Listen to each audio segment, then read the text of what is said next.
happiness is not outside yourself. And, that's kind of a golf shot as well. You've got to be there and present and engaged in what you're doing, not looking, had an argument with your boyfriend or your girlfriend before you got here, taking that into your golf shot, or thinking what you're going to have for your dinner. It's not going to help you hit a better golf shot. Hey everybody, and welcome back to the Top Golf Podcast. I'm your host, Mark Davies, and today I'm joined alongside my fellow co-host, Mariell Bruun. Mariell, welcome. Thanks. And, today this is a general chit-chat between me and Mariell about our lives as coaches here at the centre at Toppgolf, both inside and outside. And I've been here coaching at Toppgolf for 5 years, and Mariell, you've been coaching here for... Since end of April. And one of the things that I find at the moment that I'm always relating back to people that I coach each day is that golf is life. And I think I should have that slogan onto my Swing Room Academy, because when people come in for a golf lesson, for me it's the first thing that I try and do is learn as much as I can about the person, and that will give me all the answers I need to know about them, and then I'll start to learn about them as golfers. But what I've been finding recently, especially in the times of Corona, and what makes Toppgolf so special for me is, I get excited about coming to work and coming to coaching. And, one of my rituals each day is that when I get up in the morning, I meditate a little bit for 10 minutes. Really? Yeah. And what I've been doing is, since about June, I've been trying to picture myself about how I'm going to show up for people each day, and who I'll be, what type of coach I'll be, how my energy levels will be, because I think the people that I meet each day, they need it. They need me to be like that, and they want me to be there for them. And the challenge about being a coach is, when you're not feeling so good, you can't really show that to the person when you're with them. Because you really have to be present for them. Yeah. And sometimes I have had moments where I've come to golf and my life hasn't been the best. I've been struggling privately sometimes, and what's really fascinating is that when sometimes I see people and they're looking at me for inspiration, sometimes I'm inside, I'm going, I just haven't got it to give you, but I can't show it them. So how do you deal with that if you have a bad day, sort of, and then you come to a customer or someone that needs sort of attention from you? Yeah, well, everybody does when we come into the centre, and I think as coaches here, part of our mission here at Toppgolf with Thomas, you, and Ken is, what I believe we're here for others. We're here to serve, and we're here to give our best. And sometimes I go away each day and I look at it and I haven't given my best, but I'll hide it and I'll try my best for people. But like I said, the meditation for me, starting in the morning, really, who I'll show up as today is really important to me, and all the problems that we have in our life, they're in the past. So if I allow the past to come into the present, I'm sacrificing my future, is the way I see it. And me being a happy coach is, I try and be transparent in my life.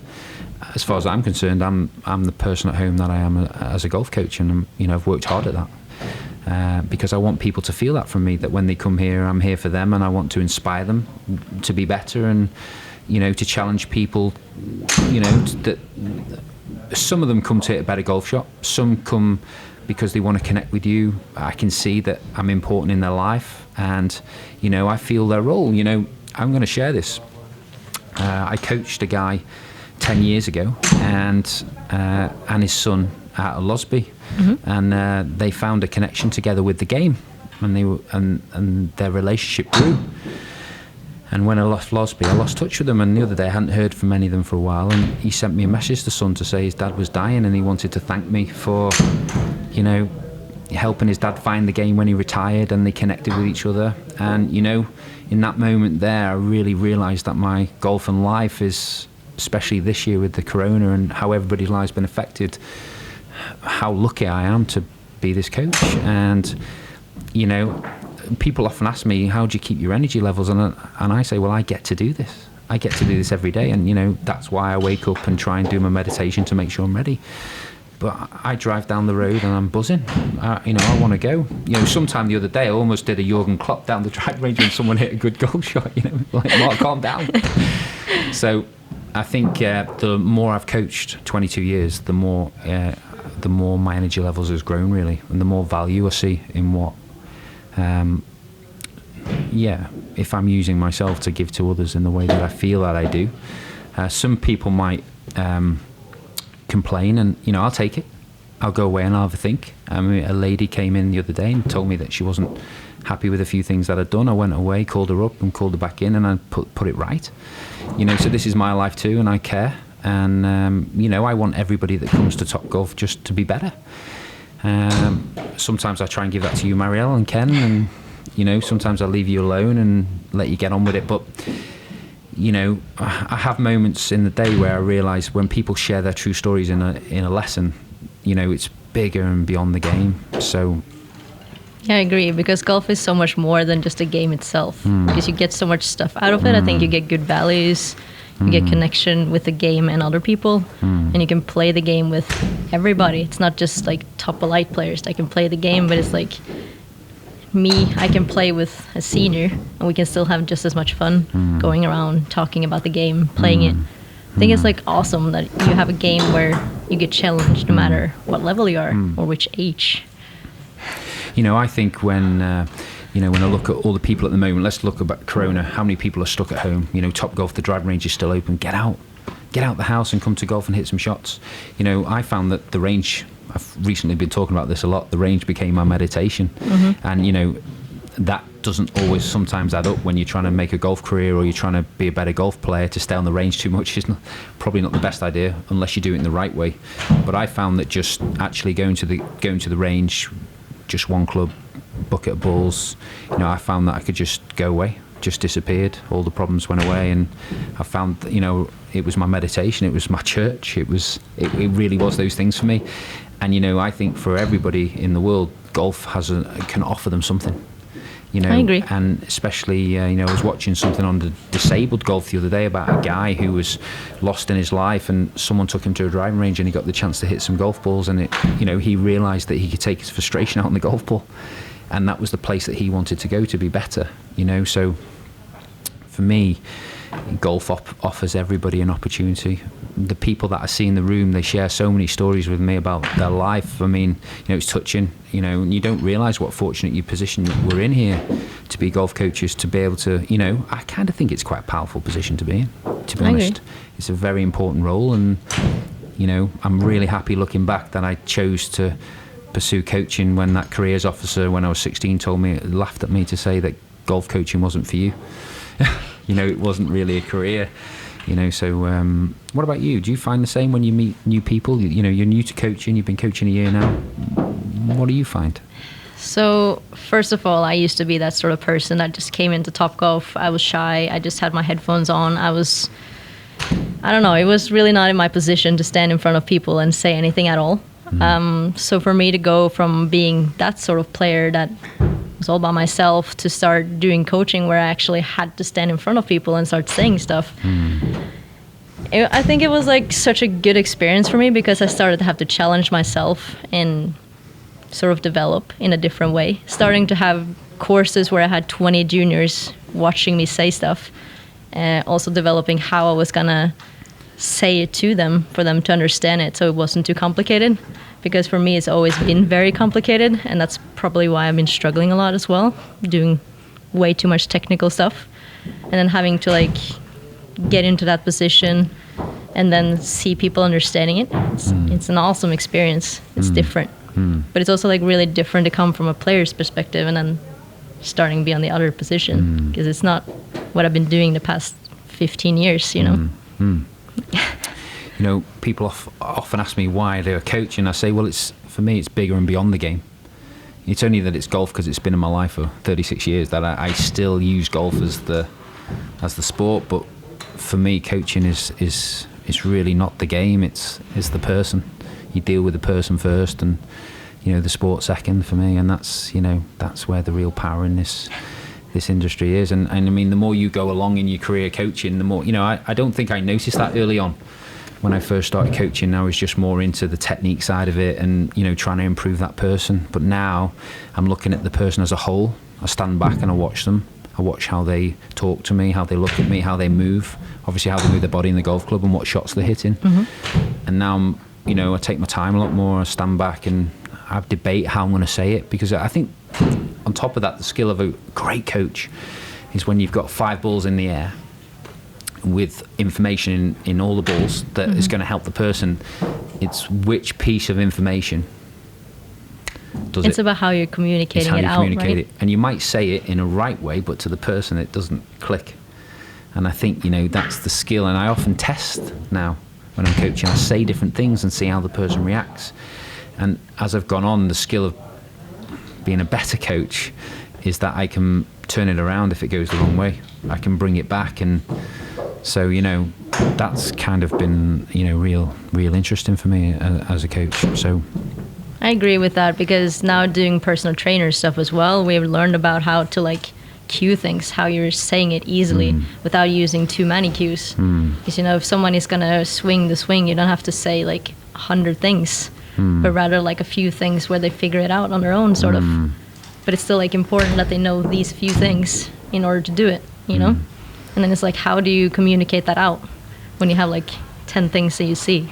And that's really your journey, isn't it? You're gonna, keep going forwards with your coaching and find that out. And I guess I've found over the years that the most simplest way to say it has been the most effective.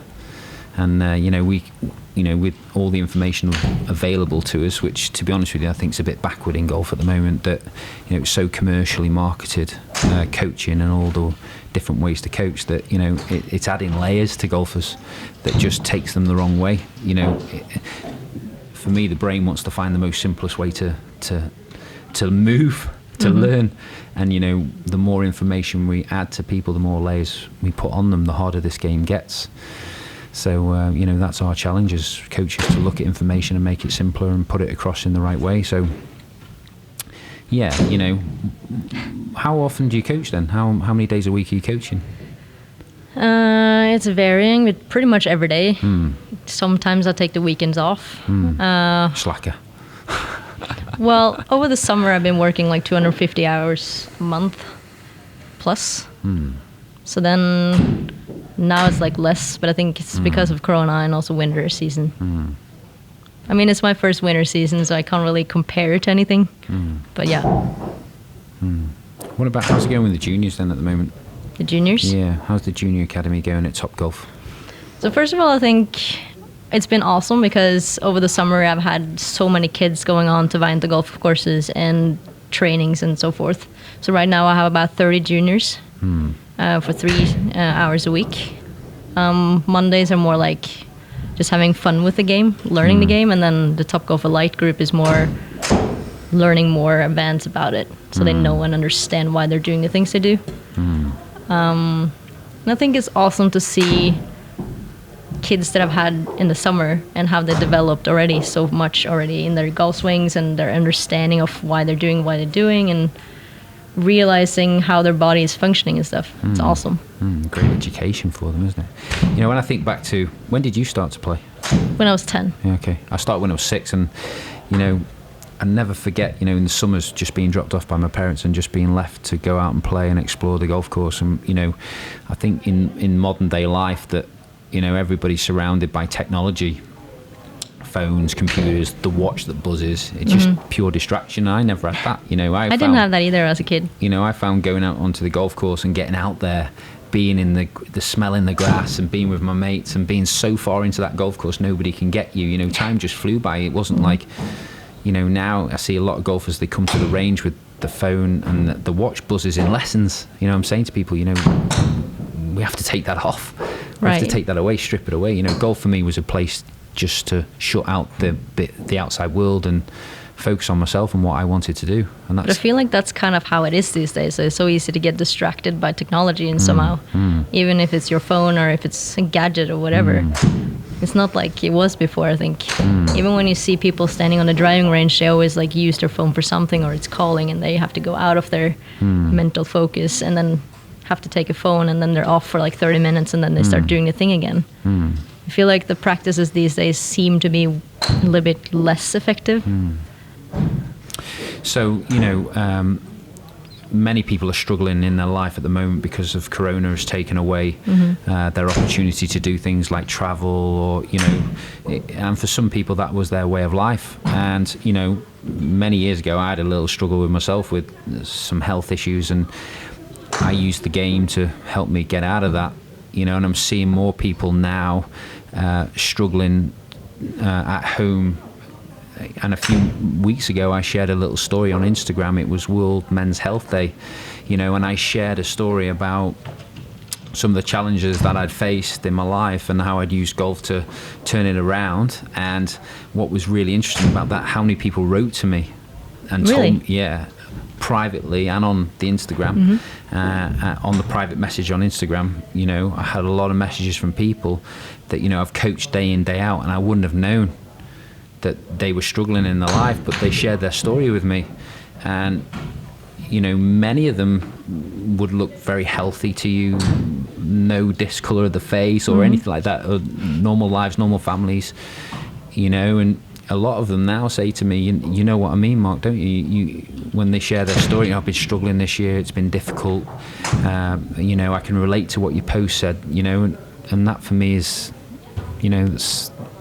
makes me feel proud, to be honest, that I've been able to share that story with many people, especially golfers that, come into Topgolf to improve what we think is improving their golf, but it's not. It's far bigger than that. They're here for more than that. They're here to, improve their life, and I think we should remember that we're in a really lucky position. So, I agree.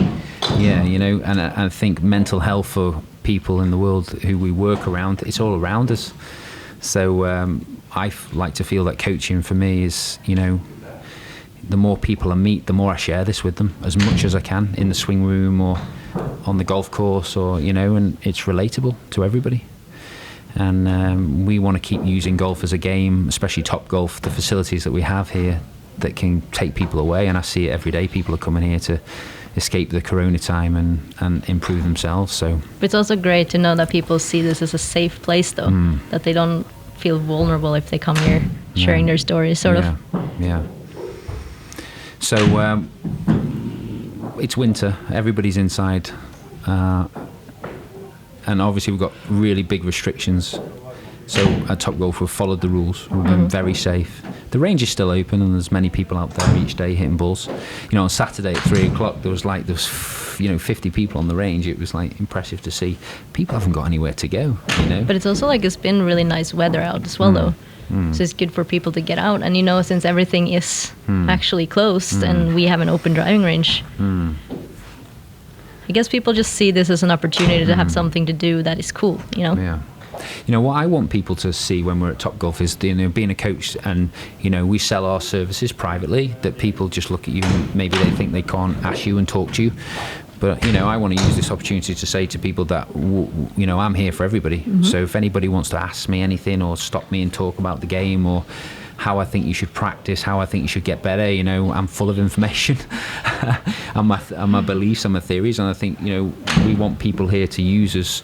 We're not just not available because you have to pay for the service. We are available for golfers. We're here day in, day out. And, I would like people to know that if they're on the range and they want to get better, ask us, because we want people to improve and be better. And, we should give them the right way to practice. And what do you think about that? I agree with you. And first of all, it's also really nice when you walk on the driving range and somebody stops you and you have a chat. It's nice as well. I don't really know what to say about that, but still I think it's enjoyable to speak to people about golf or other things in general. It sort of gives value to me as well. So Mark, you talk a lot about how you went from coaching the player itself to coaching it on life. Yeah. How does that really function in real life? Yeah, well, before I was mentioning about meditation, and I always think that, if you, I'm a believer in manifesting stuff and picturing the future, a bit like a golf shot. You've got to be able to see it before you can do it. And, I think in golf, if you picture where you want the ball to go, or start with a really good question, like, what do I want the ball to do with here? Your brain will start to picture that. And then you can start to move the club and the body in a way that will formulate the outcome, the shot, which is many top players in the world talk about that. Whereas we try and make it so technical. And, before I was talking about meditation, how I want to picture myself to turn up as a coach, or how I want my life to be in the future, I'll close my eyes and I call it, I'm going deep to find the answer. Which might sound deep to some people, but you've got to try it. And that's how I look at golfers when they come in. For me, it starts with the philosophy. How would you like to swing the golf club? Many people don't even know that. I realize that. How would you like to swing the golf club? How would you like it to feel? So it starts with the philosophy. And that's always a question I come back to. And it always comes back to, for me, for any golfer, it has to be a free-flowing club head through the hit. I mean, that must be an awesome way to play.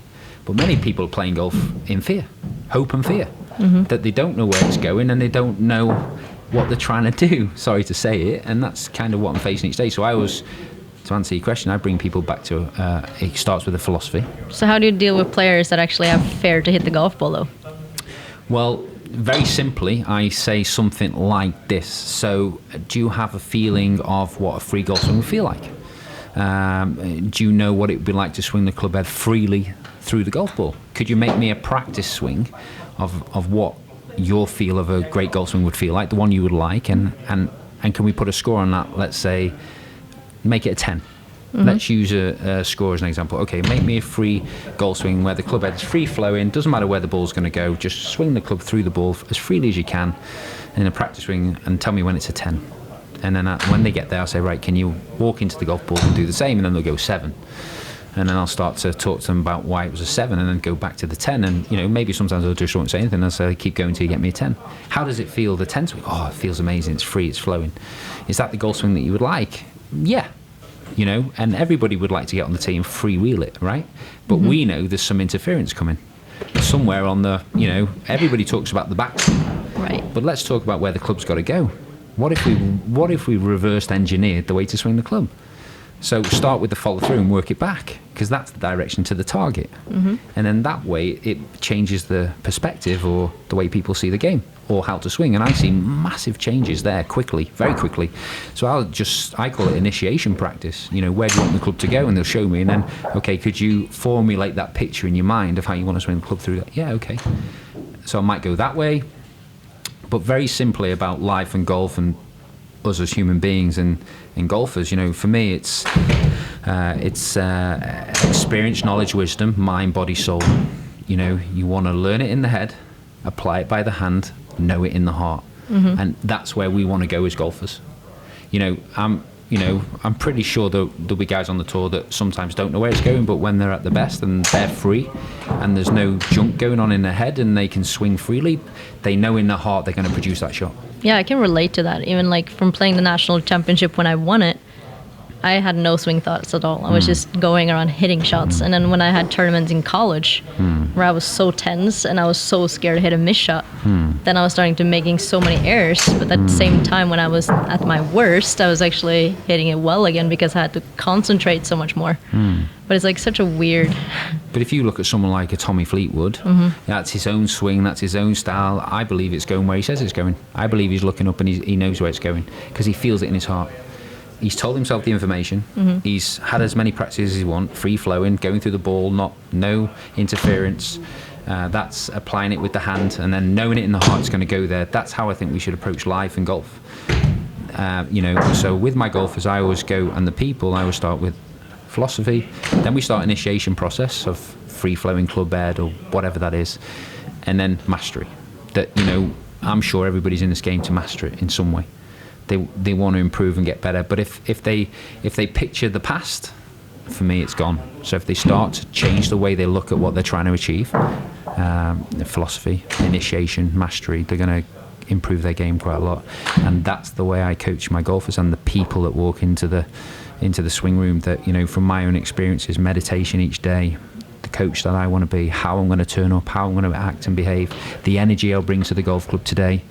You know, I hope that everybody feels that from me in some way in my lessons, and yeah, I think that's an important message for everybody. You know, mind, body, soul, that's the whole life. You know, one thing I'd like to say about the modern day times and the way things are, you know, life is today. You know, many people are either behind them or in front of them, but, you know, happiness is not outside yourself. And, you know, that's kind of a golf shot as well. You've got to be there and present and engaged in what you're doing, not looking... had an argument with your boyfriend or your girlfriend before you got here, taking that into your golf shot, or thinking what you're going to have for your dinner, it's not going to help you hit a better golf shot. You know, so for me, you know, happiness is not outside yourself, it's inside yourself. And, you know, yeah, and I can relate all these things that I face with golfers every day, that their whole life comes into that golf room, and that's how I try, and as a coach, bring them into the present. And I know it sounds pretty deep and stuff, but that's the truth. That is life. Golf is life, and that's the challenges people are facing when they're coming into the room every day. And that's my experience of, you know, looking at myself, trying to improve myself as a person, as a golfer, and in my life, and the experiences that I've had. And I've now applied that into my coaching, and coaching has become highly enjoyable. I don't go down the roads I used to go down. And so what have changed with that? Well, I say, you know, well, I learned the game technically. So I was coached for 18 years by a technical golf coach, and progressively I got worse.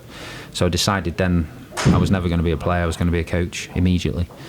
And I just focused everything on coaching, but I was definitely not going to be that coach. And I think I'm thinking now very different to the way everybody else is. Everybody would say that. And I know every coach says they've got the answer, but I'm not thinking that way. I'm thinking well and truly different. I've gone down a different road. I've sought out many different coaches. I've been very open-minded to everything that everybody said, and I've put my own way of doing it to myself. I go away and I may try it, and that's it. I'm not closed to anybody's theories, techniques, information, knowledge, wisdom. I try and learn from older people as much as I can, because I feel they've given me so much more than younger people. So so that's where it is. And hopefully that's been, I can see you're tired, Mariell. It's been a long day for you, and, you know, super co-host we have here. And, you know, so I hope that's been educational, and we've shared some real wisdom there. I know that was a deep conversation, but that's where it goes for me and when I deal with golfers. So once again, thank you for joining the Top Golf podcast. And Mariell, thank you for being a super co-host. Thanks yourself. And see you again soon. See you at the centre. Thank you. Bye.